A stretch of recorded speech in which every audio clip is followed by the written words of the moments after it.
Hello friend, welcome to Marine Engineering Hub. This is your narrator Ravi Gupta. Today we're going to talk about what are the conditions for a salvage reward. What is no cure, no pay?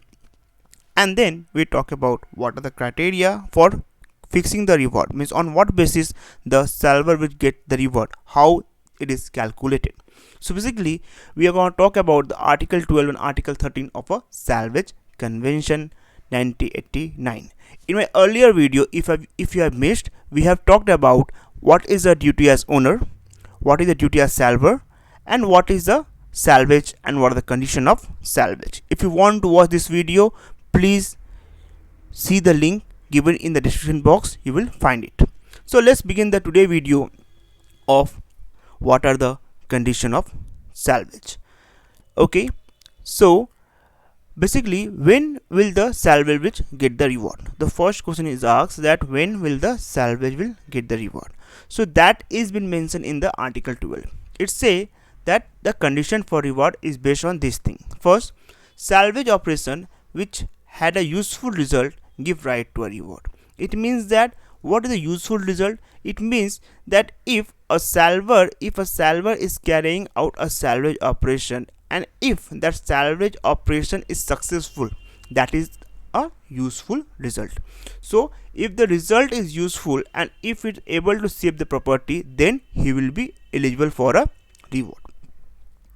Otherwise, no payment will be made under this convention if there is no useful result. It means that if the salver is carrying out the salvage operation and if he is unsuccessful in salvaging the property, in that case he will not get any reward. So that comes a question which basically asks that what is no cure, no pay. So basically Article 12 indicate no cure, no pay. It means that the salver is eligible for the reward only when he has salvaged the property. If he is not successful in salvaging the property, then he is not eligible for a reward. It means what? Cure means salvaging the remaining of property and pay means the reward. It means that here cure means that you are salvaging the property, you are able to salvage the property, and pay means that as you are successful able to salvage the property, therefore you are eligible for a reward. If you are not able to salvage property, you are not eligible for reward. So if anyone asks you where the condition for salvage reward is mentioned, so you can say it is mentioned in Article 12 of a Salvage Convention 1989. Now the second question come to our mind. Okay, if a salver is able to successfully salvage a maritime property, means he is able to rescue the ship successfully, now he is eligible for reward. Now how much reward will be given? On what basis the reward will be given? That is been mentioned in a Article 13. Article 13 talks about the criteria for fixing the reward. Means on what basis this salver will get the reward, how much, that depend upon the thing, these factors. So the factors are, first thing is that the salvage value of the property. Now suppose this is a ship which has been salvaged.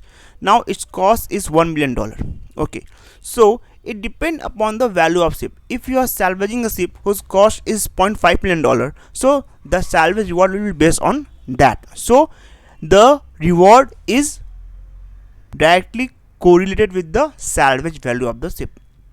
The second factor is the skill and effort of the salver in preventing or minimizing damage to the environment. That is a very important point. It say that the salver should take care, do care and due diligence, and his effort should be such that it should prevent the minimizing the damage to the environment. One thing, as I have told you in my earlier video also, the salvage convention whole concept is based on minimizing the damage to the environment. It means that the action of salver should be such that he should prevent or minimize the damage to the environment. Means his action should be such that he can minimize the damage, he should not accelerate the damage. Okay, the third thing say the measure of success obtained by the salver. It means that what the rate of success, means whether he is able to save the full property, whether he's able to save the full property or not.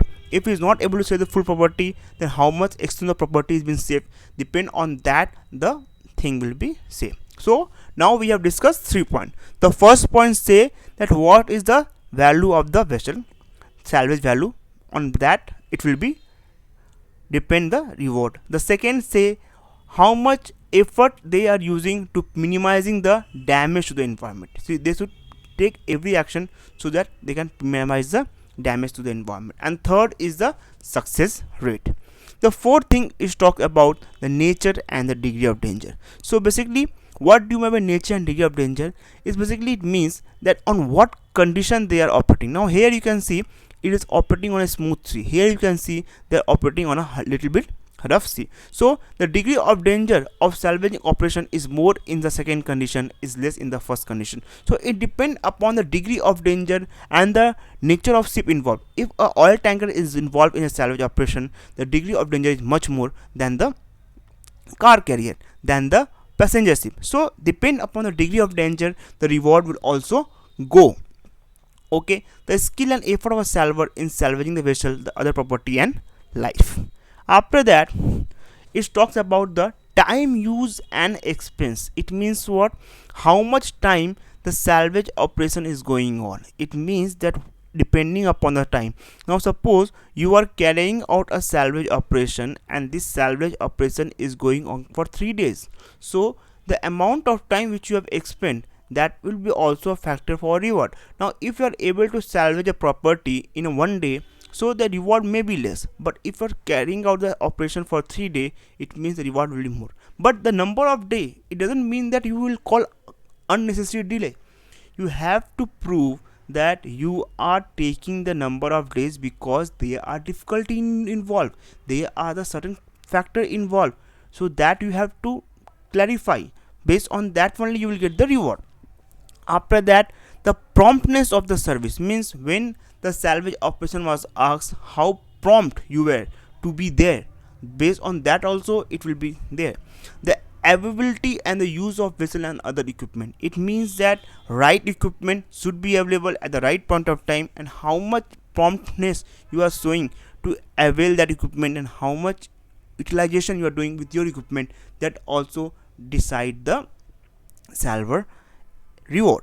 After that, the state of readiness and the efficiency. So as you can see, the whole criteria for fixing the reward depend upon, talks about the value of vessel, skill and effort, success obtained, degree of danger.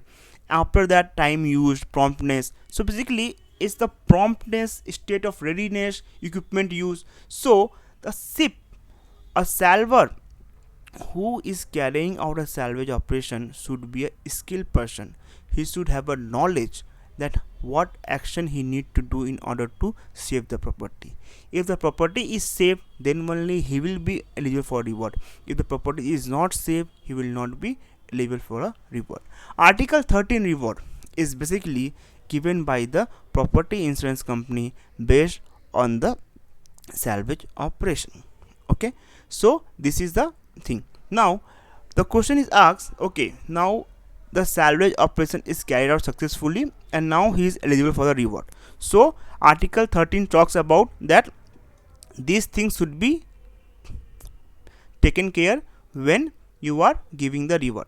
Now these things are taken care and the value come. The value which will become should be such that it should be given up to the salvage value of vessel. Means what? It means that suppose you are salvaging a ship whose value is $1 million. So you will be eligible maximum up to $1 million of the salvage reward. You cannot exceed that value. Okay, that is the first thing. Second thing is that the whole thing will go to a arbitration, and this arbitration committee, based on the factor of article 13 criteria for fixing the reward, based on that they will decide how much reward will be given. So that will be a time taking process. Okay, so now we have talked about article 13, article 12. Now we will see in the upcoming video about the article 14. Okay, and after that scopic clause. So in the meantime, one more thing I want to share with you. There is one more reward, is a salvor of person. Means now you are carrying out a salvage of ship. Okay, you are carrying out a salvage of ship, and now suppose a person is floating nearby, so you have saved that person also. So in that case you will be eligible for a reward. But that salvage of person which is mentioned is basically clearly saying that you only not only save the person, your first and prompt action should be to save the maintained property, and while doing so you also save the person. In that case you will be eligible for a reward. But if you have only saved the person but you are not able to save the ship, in that case you will not be eligible for a reward. So it says that if you are salvaging a people or person while you are salvaging the ship, you will be eligible for a reward. So these are the things you should know. So in this video friend, we have learned that what are the criteria, on what basis you will be given the reward, and where the condition for reward is been mentioned. So I hope this is clear to you about the article 12 and article 13. In the article 14 we will see that how the P&I club involved and when it will be involved, and after that we will see about the scopic clause. In the upcoming video we will discuss about the article 14 and the scopic clause, and after that we will talk about the LOF, lawyers open form. So please remain tuned, we will learn a lot. Thank you friend.